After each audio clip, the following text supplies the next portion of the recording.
ఈరోజే సంపూర్ణ చంద్రగ్రహణం 3వ తేదీ 2026వ సంవత్సరం మార్చి నెలలో పాల్గొన శుక్ల పౌర్ణమి మంగళవారం రోజున కేతుగ్రస్త గ్రస్తోదయ సంపూర్ణ చంద్రగ్రహణం. ఈ గ్రహణం ఖండగ్రస్త చంద్రగ్రహంగా భారతదేశమంతటా కనిపిస్తుంది. ఇక గ్రహణ ప్రారంభకాలం వచ్చేసి అంటే స్మర్శకాలం మధ్యాహ్నం 3:19 గ్రహణ మధ్యకాలం సాయంత్రం 5:03 గ్రహణ మోక్షకాలం సాయంత్రం 6:46 ఉంది. మొత్తం గ్రహణకాలం వచ్చేసి 3:27.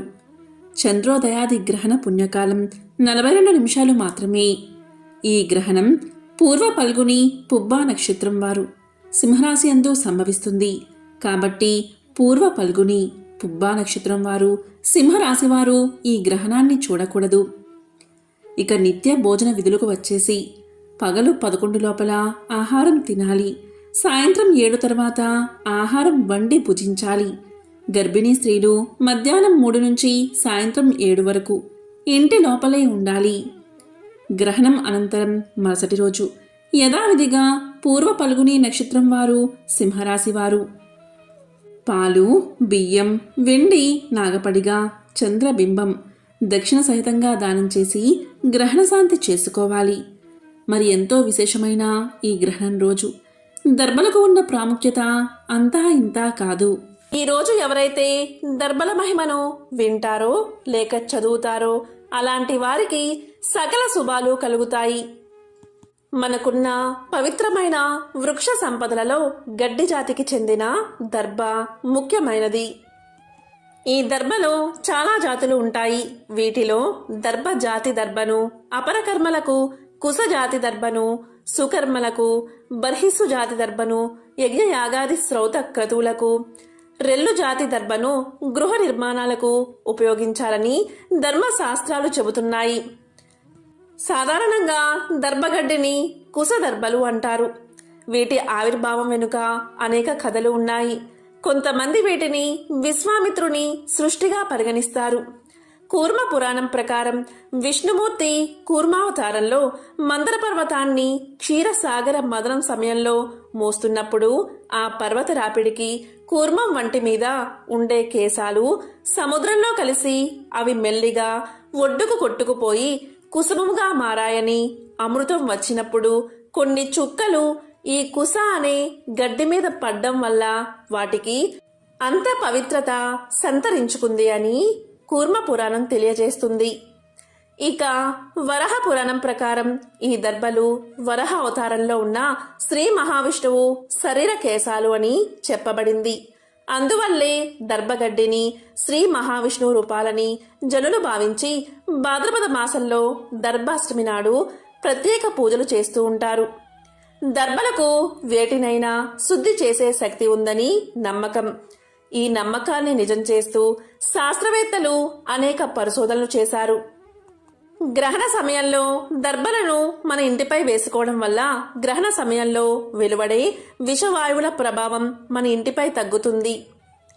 దర్భలకు వికరణ శక్తిని నిర్వీర్యం చేసే గుణముంది. ఇది దర్భకు ప్రకృతి ఇచ్చిన వరం. దర్భలను ఆయా వస్తువులపై ఉంచడం వల్ల గ్రహణ సమయంలో వెలువడే విషవాయువులను తిప్పి కొడుతుంది. ఇదే వైజ్ఞానికులు పరిశోధించి గ్రహించిన విషయం. దర్భలు మంత్రాలను శక్తివంతం చేస్తాయి. హానికార కిరణాలను, తరంగాలను అడ్డుకుంటాయి. శాస్త్రవేత్తలు దీని మీద పరిశోధించి తెలుసుకున్న విషయం ఏంటి అంటే సూర్యగ్రహణ సమయంలో ఒక రకమైన బ్యాక్టీరియా వృద్ధి చెందుతుంది. దీనివల్ల భవిష్యత్తులో వ్యాధులు వచ్చే ప్రమాదం ఉంటుంది. అంతేకాదు ఒక విధమైన గడ్డి దగ్గరకు ఈ బ్యాక్టీరియా రాదని శాస్త్రవేత్తలు గ్రహించారు. అదే దర్భగడ్డి. అంతటి శక్తి దర్భలకు ఉందని వాళ్ళు పరిశోధించి రుజువు చేశారు. ఎంతో శక్తివంతమైన ఈ దర్భగడ్డిని శాస్త్రవేత్తలు విరోచనాలు, రక్తస్రావం, మూత్రపిండాల్లో రాళ్లు, మూత్ర విసర్జనలో లోపాలు మొదలైన వాటికి మందుగా కూడా వాడుతున్నారు. అదేవిధంగా ముంజు పర్వతం మీద ఉండే దర్భ అతిసారాది రోగాలకు ఔషధమని అధర్వణ వేదం తెలియజేస్తుంది. దర్భలకు సంబంధించిన ఒక పురాణ కథను ఇప్పుడు తెలుసుకుందాం. కశ్యప మహర్షి దక్ష ప్రజాపతి 60 మంది కుమార్తెలలో అదితి, తిథి, వినత, కద్రువ మొదలైన 13 మందిని వివాహం చేసుకున్నాడు.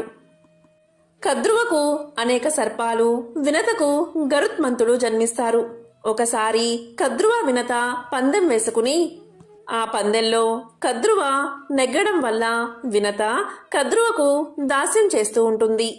వినత కుమారుడు గరుత్మంతుడు తల్లి యొక్క దాస్యాన్ని చూసి భరించలేకపోతాడు. ఎలా అయినా తన తల్లి యొక్క దాస్యాన్ని తొలగించాలని కద్రువ నుంచి తన తల్లిని విడుదల చెయ్యాలి అనుకుని కద్రువను ఇలా అడుగుతాడు.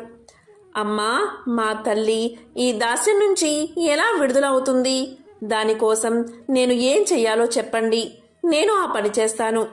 ఆమె కుమారునిగా ఆమెను దాస్యం నుండి విముక్తి చెయ్యాలి అనుకుంటున్నాను అని గరుత్మంతుడు పలుకుతాడు. తల్లి మీద గరుత్మంతుడికి ఉన్న ప్రేమను చూసి కద్రువ గరుత్మంతునితో ఇలా పలుకుతుంది. నేను నా పిల్లలకి క్రోధావేశంలో జనమేజయుడి యజ్ఞానికి ఆహుతి అవుతారు అని శాపం పెట్టాను. ఆ శాపం నుంచి నా పిల్లలు విముక్తిని పొందాలి అంటే అమృతాన్ని సేవించాలి. అమృతం సేవిస్తే జనమేజయుడు చేసే సర్పయాగంలో పడినా నా పిల్లలకు ఏమీ కాదు. అదీ కాక నీ అంత బలవంతుడు నా దగ్గర ఉంటే నాకే ఏదో నాటికి ప్రమాదం సంభవిస్తుంది కదా అంటూ ఎంతో ప్రేమతో మాట్లాడుతున్నట్లు, నాయనా, నాకు మాత్రం మిమ్మల్ని, నీ తల్లిని దాసీలుగా ఉంచుకోవడం ఇష్టమా చెప్పు? దేవలోకంలో ఇంద్రుడి రక్షణలో అమృతం ఉంది. అది తెచ్చి ఇస్తే నిన్ను, నీ తల్లిని దాస్యం నుండి విముక్తి చేస్తాను అని పలికింది. వెంటనే గరుత్మంతుడు దేవలోకం వెళ్లి ఇంద్రుడి భటులను ఓడించి అక్కడి నుండి అమృతాన్ని తీసుకురాబోతూ ఉంటే అక్కడ ఇంద్రుడు అది చూసి, గరుత్మంత, నీకిది ధర్మం కాదు. దేవలోకం నుండి అమృతాన్ని తీసుకువెళ్లడం నీకు తగదు. నీకు ఎంత శక్తి ఉన్నా కూడా ఇలాంటి పని నీవు అస్సలు చేయకూడదు అన్నాడు. దానికి గరుత్మంతుడు ఇలా అన్నాడు.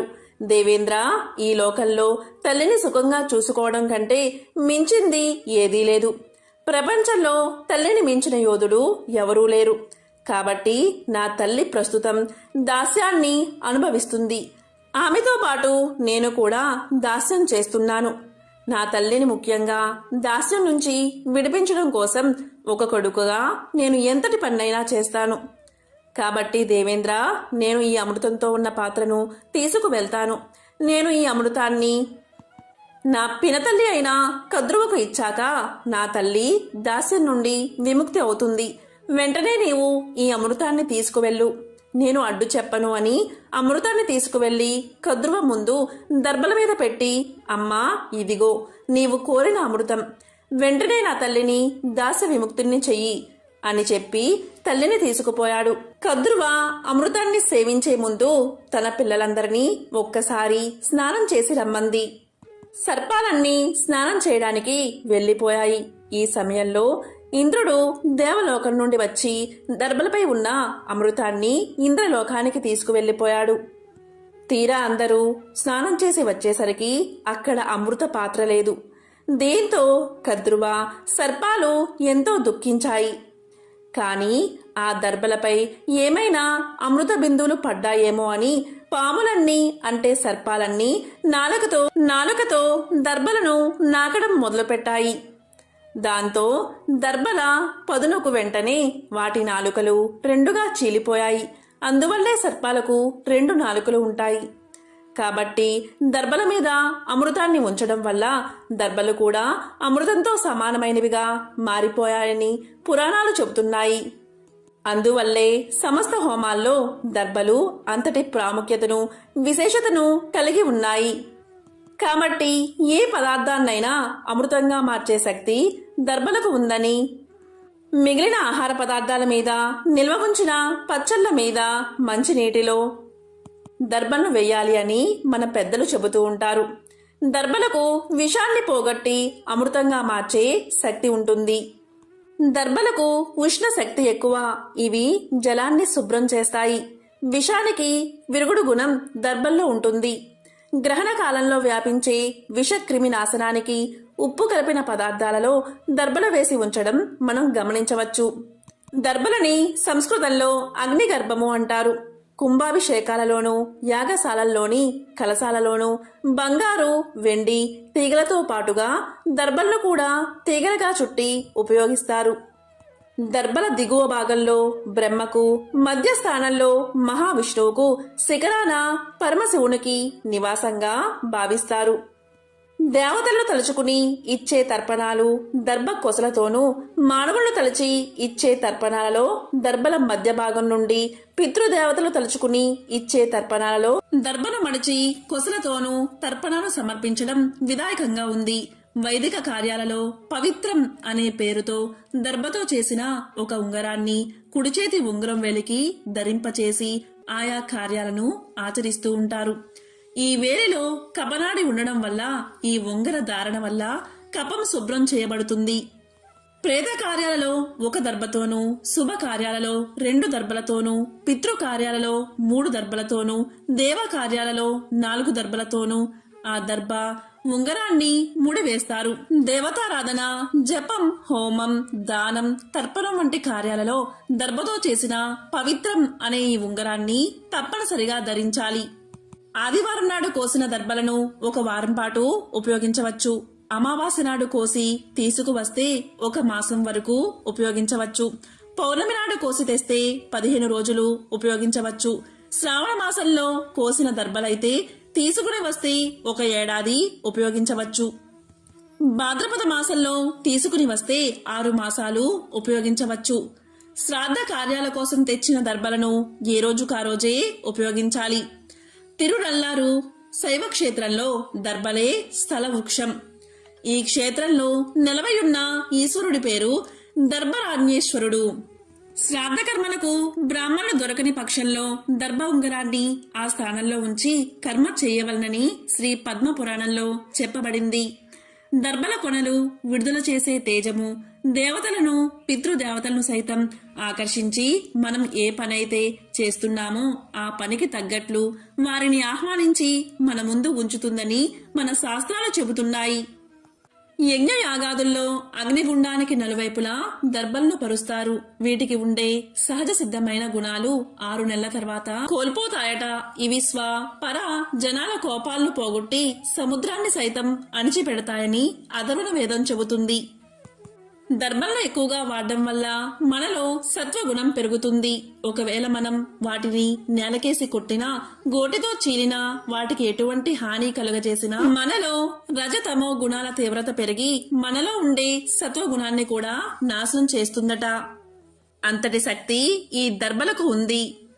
ఎంతో విశేషమైన ఈ సూర్యగ్రహణం రోజు దర్భల విశిష్టతను విన్నా, చదివినా, చెప్పినా సకల శుభాలు కలుగుతాయి. ఆ త్రిమూర్తుల అనుగ్రహం తప్పకుండా మీకు కలుగుతుంది. ఎందుకంటే దర్భల్లో త్రిమూర్తులు కొలువై ఉంటారు. ఓం నమ శివాయ. ఓం నమో భగవతే వాసుదేవాయ.